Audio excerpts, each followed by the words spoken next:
On a seemingly ordinary February evening in Sarasota, Florida, the tranquil hum of suburbia was shattered. As millions across the nation sat mesmerized by the pulsating drama of the Super Bowl, an ominous shadow crept over one household, unnoticed by all but the most attentive. The air carried a peculiar stillness, a haunting silence that belied the turmoil unfolding. 11-year-old Carly Brusha, a bright and spirited girl full of boundless energy and dreams, vanished without a trace, leaving behind only the ghost of her laughter and the echo of her last innocent steps. The streets, usually alive with children's laughter and the faint scent of citrus from nearby groves, now held a sinister edge, whispering tales of a malevolent presence lurking in the shadows. Parents gripped their children tighter, the warm Florida evening suddenly chilled by a collective dread. In the dim glow of streetlights, her pink backpack lay discarded, a silent testament to the innocence so cruelly snatched away. As her family frantically retraced her steps, a community awoke to the grim reality that safety, once taken for granted, was a fragile illusion. As night gave way to dawn, the search for Carly was not just a quest for a missing child, but a desperate fight against the darkness that had seeped into their lives, threatening to engulf them all. The air was strangely still on that fateful day, February 1st, 2004, a stark contrast to the usual vibrant hum of Sarasota, Florida. It was as if the world was holding its breath, waiting, though no one knew for what. The streets, often bustling with activity, were quieter than usual as the nation was engrossed in the spectacle of the Super Bowl. Yet in one corner of the country, in a small suburban neighborhood, a different story was unfolding, a story that would soon grip the hearts of millions and cast a long shadow over the community. Carly Brusha, a vibrant 11-year-old with an infectious spirit, had spent the previous evening at a friend's house. The innocence of their youthful laughter had carried well into the night, their giggles punctuating the quiet neighborhood as they shared secrets and dreams of the future. It was a time of unspoiled joy, a fleeting moment that would soon be shattered by an unimaginable darkness. The next day, Carly was supposed to return home to watch the game with her family. It was a simple plan, uncomplicated by the complexities of adulthood, a short walk home in the waning light of the Florida evening. The sun had cast a golden hue over the community as Carly set off, her pink backpack slung casually over her shoulder, a testament to her youthful exuberance. The scent of blooming citrus groves mingled with the saltiness of the coastal breeze, creating an aroma that was distinctly Floridian. This neighborhood, with its tree-lined streets and warm, sunlit afternoons, had always been considered a sanctuary, a place where children played freely, their laughter echoing off the stucco walls of Spanish-style homes. But as Carly took her first steps toward home, the world around her seemed to shift. The vibrant colors of the day began to fade, and the gentle rustling of leaves turned into a foreboding whisper. It was as if the very atmosphere had become heavy with an unseen thread, a shadow creeping in from the edges of perception. Yet Carly, with her boundless spirit, walked confidently, her mind likely filled with anticipation for the evening ahead. Her mother, Susan, had been uneasy about letting her walk alone, a premonition perhaps, though she couldn't have understood why at the time. It was a mother's intuition, that instinctual feeling of unease that sometimes arises without reason. Still, Susan had reassured herself with the knowledge that the neighborhood was safe, a belief shared by all who lived there. But that evening, a sinister force was at play, lurking just beneath the veneer of normalcy. As the minutes ticked by and the evening deepened, a sense of unease began to unravel within the Brusha household. When Carly didn't arrive at the expected time, her stepfather, Steve Kanzler, took to the car in a desperate bid to find her. The streets were eerily still, the usual Sunday evening tranquility marred by the gnawing worry that had begun to take root in his chest. He retraced the familiar path, eyes scanning the horizon for any sign of her. But there was nothing, just the long shadows cast by the streetlights and the quiet murmur of a world going about its business. As the clock ticked past the hour and fear took a firmer hold, Susan found herself dialing 911, her voice trembling as she reported her daughter missing. The calm professionalism of the operator did little to soothe her growing terror. The words hung in the air like a portent. Carly was gone. Soon, the search began in earnest. Neighbors joined the effort, their faces drawn with worry, as the community that had always felt like an extended family rallied together. Flashlights pierced the encroaching darkness, beams of hope in the night, as calls for Carly echoed through the streets where her laughter had once been the loudest. In the midst of it all, beneath the glare of the streetlights, lay her pink backpack, abandoned on the roadside, a stark symbol of innocence lost. It was a sight that would haunt the dreams of many, a simple item that spoke volumes about the sinister reality they were now faced with. As the night wore on, that backpack became a beacon, a rallying point for the growing number of people who refused to let fear overshadow their resolve. Carly wasn't just a missing child. She was the embodiment of every parent's nightmare, and they would not rest until she was found. With each passing hour, the urgency intensified. Time became both an enemy and an ally, a ticking clock counting down to a resolution no one wanted to face. The darkness that had seeped into their world was now a palpable presence, a reminder that the safety they had taken for granted was nothing more than a fragile illusion. As dawn approached, the fight to find Carly morphed into something deeper, a battle not just for one child's safety, but for the soul of the community itself, a fight against the darkness threatening to engulf them all. The morning sun cast long, reluctant shadows along the tranquil streets of Sarasota, Florida, as a new day dawned in the small community. A town typically characterized by its serene neighborhoods and the gentle sway of palm trees was now a place gripped by anxiety. The disappearance of Carly Brusha, an 11-year-old with a zest for life that endeared her to everyone who knew her, had turned those sunny streets into a labyrinth of fear and uncertainty. Carly, whose presence lit up any room like a beacon, was a girl who loved Jennifer Lopez, her cat Charlie, and weekends at the mall with friends. Her laughter was infectious, a melody that resonated within her middle school, where she was known for her hugs and bright smiles.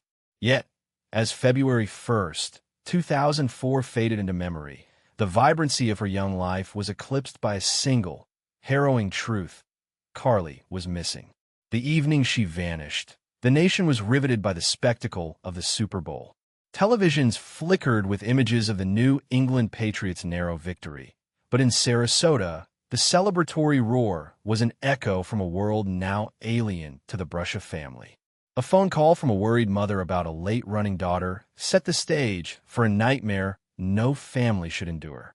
As Carly's stepfather, Steve, navigated the dimly lit streets, his heart raced with the foreboding rhythm of a father's deepest dread. The police response was swift, in stark contrast to the languid pace of the evening's earlier hours. Patrol cars, their lights painting the night in hues of red and blue, crisscrossed the area, while officers knocked on doors, their voices a lifeline thrown into the quiet desperation of the night. Carly's friends, their innocence shattered, were questioned, their answers ringing with a haunting clarity. No one had seen her since she left for home. As the hours dragged into an agonizing standoff with hope, the thin veil of suburbia's safety crumbled, replaced by a gnawing realization. Carly's absence was a chasm into which the community's sense of security had fallen. The search extended into the small hours, driven by the desperate energy of parents, neighbors, and law enforcement united by one mission. But when dawn's light broke, it revealed nothing but the stark absence of a cherished child. The breakthrough came unexpectedly in the form of technology, a video camera, a silent witness to the unspeakable. The grainy footage showed Carly, small and vulnerable, in a pink backpack and a red shirt, approached by a stranger. The man was average in height, his features indistinct but for the tattoos on his arms and the mechanic's uniform he wore. It was a scene played out in seconds, yet etched indelibly in the minds of those who watched in horror as he led her away. Quickly, the investigation honed in on the man in the video. A name emerged from the shadows: Joseph Peter Smith. His past was a ledger of crimes, each entry a testament to a life lived on society's fringes. But the video was not yet a confession, and Smith maintained a veneer of innocence that infuriated and bewildered the officers questioning him. In the midst of this, the community rallied, their collective determination a bulwark against despair. Flyers bearing Carly's photograph blanketed the town, and vigils transformed grief into action, a shared cry for justice. Her mother, Susan, appeared before cameras, her voice breaking with the weight of words meant to reach a daughter she prayed was watching, listening, somewhere safe. The resolution came not from the video, nor the probing questions of seasoned detectives, but from unexpected quarters. A call from Smith's own brother cracked the case wide open. It was a reluctant confession, a piecemeal admission of involvement, coaxed from Joseph in the privacy of a sibling's appeal for truth. The revelation led officers to Carly's remains, a discovery that confirmed the worst fears and also, in a cruel twist, provided the closure her family needed to begin the impossible task of healing. Carly's story, a tapestry of innocence, loss, and community resilience, would forever alter the fabric of Sarasota.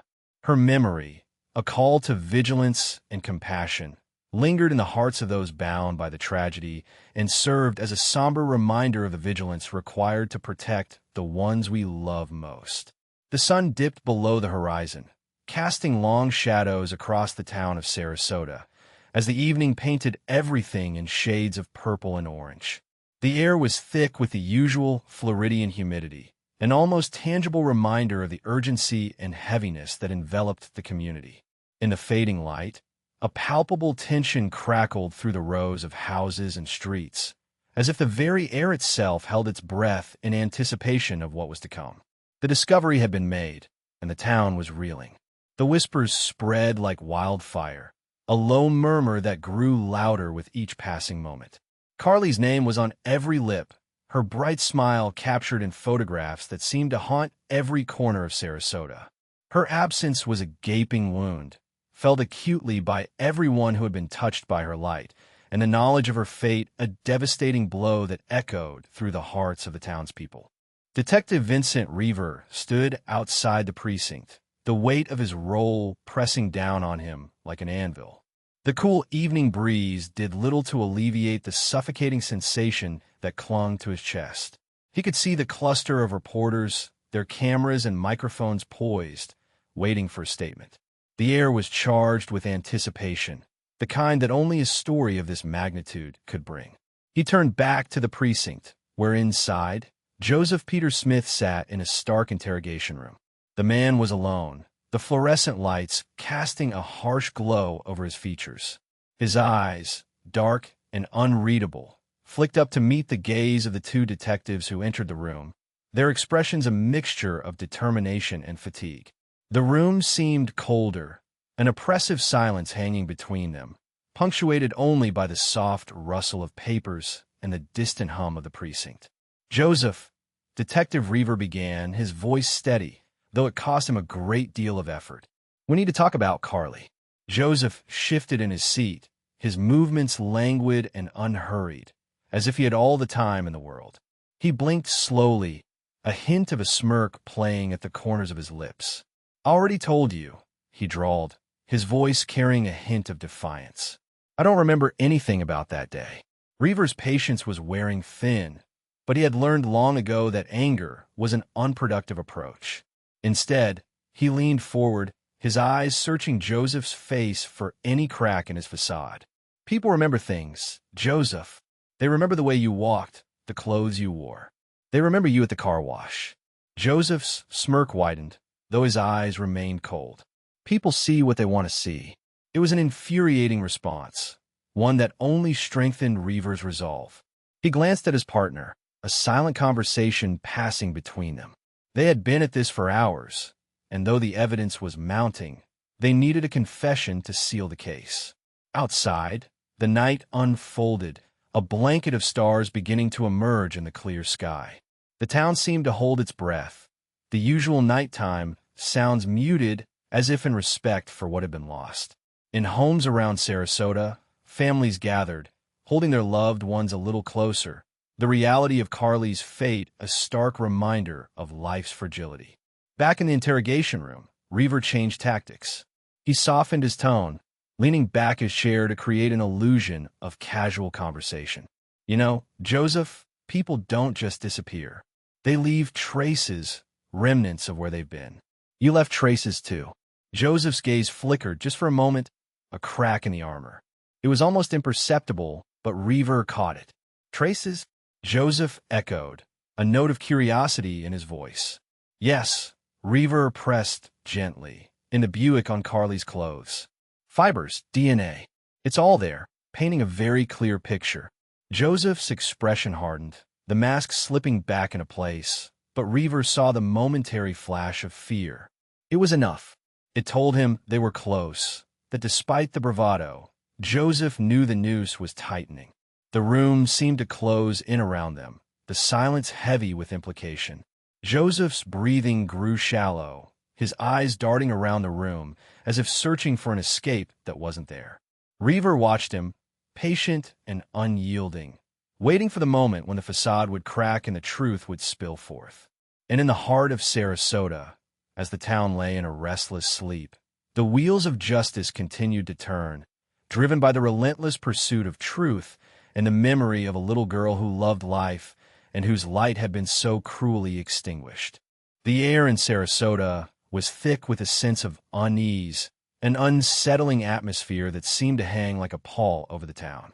The night of February 1st was a juxtaposition of the mundane and the horrific.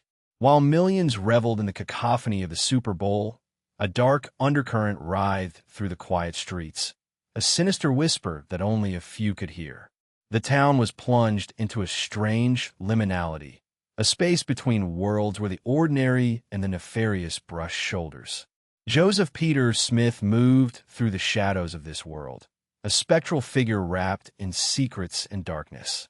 To those who glanced his way, he might have seemed like any other man, a blend of flesh, bone, and history, but there was an aura about him, a disquieting presence that seemed to ripple through the very fabric of the night. His was a soul tethered to past transgressions, each thread woven tighter until it threatened to strangle the man within. The sense of foreboding was almost tangible in the interrogation room where Detective Reaver sat across from him, each poised in a delicate ballet of wits and will. The air hummed with tension, an invisible current that prickled the skin and set nerves on edge. It was as if even the very walls held their breath, waiting for the eventual shattering of silence. There was a certain poetry to Reaver's patience, a relentless tide that wore away at the rock of Joseph's composure, each question a wave crashing against the fragile facade he so desperately clung to. Joseph's eyes, dark and inscrutable, flickered with a million thoughts, each a potential crack in his armor. The fear was there, lurking just beneath the surface, a primal instinct that whispered of his impending downfall. It seeped into the room, mingling with the static hum of fluorescent lights, creating a symphony of anxiety that played in the background. Outside, Sarasota lay in a restless slumber, but beneath the surface there was a collective awareness, a communal breath held in anticipation. The search for Carly was not just a search for a girl, but a confrontation with the shadows that lurked in the corners of their town. Each flicker of a flashlight in the night, every echoed call of her name, was a plea against the encroaching darkness. There was an eerie beauty to the vigil held for Carly, a gathering of souls united by hope and fear. Candles flickered like stars, each flame a tiny beacon against the vastness of sorrow that threatened to swallow them whole. The memories of Carly, her laughter, her warmth, were ghosts among them, ephemeral presences that refused to be forgotten. Her spirit lingered in the air, an indelible mark on the hearts of those who loved her. As the investigation unfolded, time itself seemed to warp, twisting and stretching in a surreal dance. Each second was a drop of water in a vast ocean of despair and hope, the past and present colliding in a tumultuous storm. The detectives, like alchemists, sought to transmute fragments of evidence into truth, their quest an unending journey through the labyrinth of human cruelty. In the courtroom, the atmosphere was charged with an energy that defied description, a blend of anticipation and dread that pervaded every corner. The proceedings were a macabre theater, each word a sharp note in a requiem that played for Carly. Joseph sat at the center of this maelstrom, an enigma wrapped in layers of deceit and denial. The weight of his actions hung heavy around him, a cloak of guilt that no amount of bravado could shrug off. And when the verdict was read, when the final note of this tragic symphony was struck, there was a moment of silence, so profound it seemed to echo through eternity. Justice, relentless and impartial, had spoken, but the shadows lingered still, a reminder of the darkness that had come so perilously close. Sarasota breathed again, but the air held a trace of the supernatural, a reminder that the world held mysteries beyond comprehension, that the line between the ordinary and the mystical was ever so thin. In the aftermath, there was a lesson etched into the very soul of the town, the need for vigilance, for compassion, for remembering that even in the darkest of times, there's a light that refuses to be extinguished. In the haunting narrative of Carly Brush's abduction and murder, we are faced with a chilling cascade of failures and heartbreaks that demand harsh scrutiny. It is a story not merely of a monstrous crime, but of a systemic collapse that allowed a predator to walk freely, unchecked by the mechanisms designed to protect the innocent. This narrative is a condemnation, a relentless indictment of every weak link in the chain of justice that was supposed to safeguard Carly's life. This tragedy began on a seemingly ordinary day, February 1st, 2004, a day when festivities clouded the nation as millions watched the Super Bowl, oblivious to the horror unfolding in Sarasota, Florida. Carly Brusha, a vibrant 11-year-old, walked home alone, her path crossing with a monster shielded by society's indifference. Her innocence collided with Joseph Peter Smith, a man with a history of drug abuse and crime, whose freedom was a glaring oversight by the probation system. The environment of Sarasota, with its sunlit streets and seemingly peaceful neighborhoods, became a backdrop for an unthinkable crime. As Carly walked along those streets, the bustling sounds of the Super Bowl echoed faintly in the background, a grim reminder of how distraction can lay the groundwork for disaster. The town, shrouded in an eerie calm, became a silent witness to Carly's final moments of freedom, a haunting testament to the ever-present danger lurking beneath the veneer of normalcy. Smith, a man with a record of drug possession and a history of parole violations, should never have been free to roam those streets. The system's failure was multifaceted and profound. He had been arrested 13 times, and yet, like a specter, he drifted through the judicial cracks. Each arrest, each probation was a missed opportunity, a chance to prevent the unspeakable. His freedom was a stark illustration of the system's impotence, an indictment of a justice system that prioritized leniency over safety. As the investigation unfolded, it revealed a chilling portrait of deceit and inadequacy. Surveillance footage from a car wash captured the last images of Carly, her small form dwarfed by the towering figure of her abductor. This grainy footage, its silent narrative unfolding on screens, sent a wave of horror and urgency through the community. But it also raised a critical question. How was it possible for such a dangerous individual to be in proximity to a child, unguarded and unnoticed? The video, while damning, was not enough on its own. It required an ecosystem of enforcement and vigilance to back it up, an ecosystem that, in Carly's case, was tragically deficient. The police, community, and family rallied, driven by desperation and hope, but their efforts were mired by the inefficiencies and failures that had already set this tragedy in motion. Moreover, the psychological landscape of this narrative is replete with despair and guilt. Carly's mother, Susan, burdened by the unimaginable loss and the haunting specter of what-ifs, found herself ensnared in a web of substance abuse, a futile attempt to dull the relentless pain. Her descent into addiction is not merely a personal failing, but a societal one, reflecting how communities fail to support and heal those shattered by crime. The moral implications of this case extend far beyond the individual. They challenge us to confront the uncomfortable truths about the systems we trust to protect us. Carly's death was not just the result of a singular evil act, but of collective negligence, a reminder that justice is not merely reactionary, but must be preventative and proactive.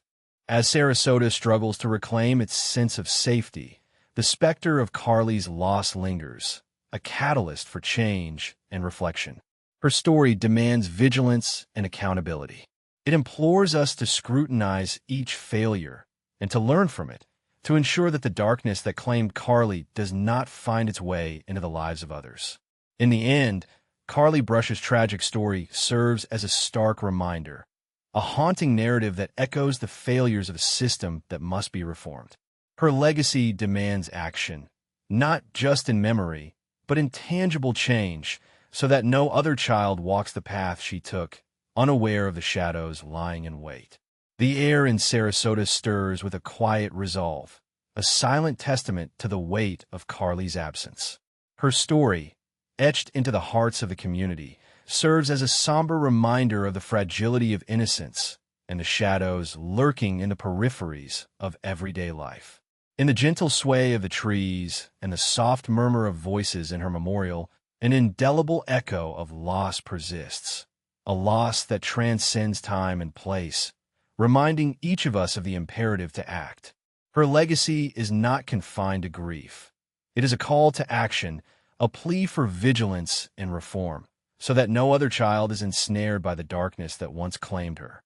As the sun sets over the horizon, casting its golden hue over the city, Carly Brush's spirit whispers a timeless truth. In remembering, we find the strength to change. In mourning, we find a resolve to protect. And in the quiet moments of solitude, we vow never to forget the light that once brightened our world, even as it flickered and faded away.